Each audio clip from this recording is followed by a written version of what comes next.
anası. Baxırsan gəldiyi cığıra, izə, quzu otardığı çəmənə düzə. Yaralı könlümü hey yüzə, dünyanı dağlama şəhid anası.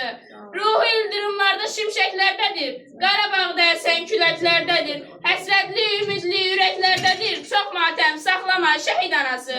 Nə deyim, nə yazım, qələmim dolur, İlhamın dünyası odlanır, yanır. Sənin dözümünə yağınlar susur, qara şal bağlama şəhid anası.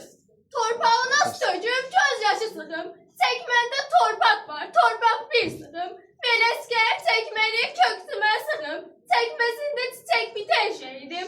Ayağın yerdədir, yolun göydədir, göydən ulduz uçdu, yaram göynədi. Xəbərin oldu mu, o qız neynədi, dönüm üfüqlərdə itən şəhidim.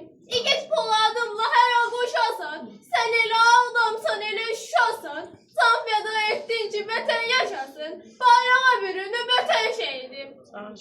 Bu can sənə fəda olsun vətənim, ucalmağa mənə qanad verənim. Şəhid olun, parçalansın bədənim, fəxr edim ki, vətən üçün şəhidəm.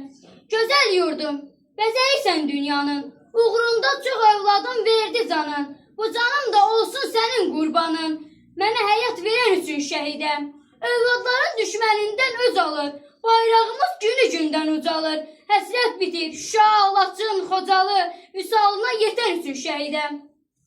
Azadlıq uğrunda ölən şəhidlər, ömrünü vətən üçün bölən şəhidlər, vətən göylərində bir şölə saçıb, yanıb ulduz kimi sönən şəhidlər. Meydan da boyandı alqanınıza, güllələr səpildi dörd yanınıza, yağı necə qıydı o canınıza, açıb çiçək kimi sönən şəhidlər. Ahınız, naləniz çıxdı göylərə, bədənlər tapdanıb qarışdı yerə, sonradan çevrilib qərənfillərə, açıb çiçək kimi sönən şəhidlər. Sən igidcəsinə şəhid oldun vətəndə, sən ucaldın zirvələrə şəhidim. Düşmən vətəninə hücum edəndə, sən sinə gərdin güllələrə şəhidim. Sən qorxmadın, sinə gəldin gülləyə, qəlblərdə yaşayacaqsan şəhidim. Qəhrəman oldun sən bütün ölkəyə, səni unutmarıq biz şəhidim. Hər tərəfin oldu sənin toz duman, anan oğul deyərək ağladı yaman. Aha ananın canından gedibdir can, amma deyir vətən üçün şəhid oldu igidim. Mənim oğlum, mənim ölməz şəhidim.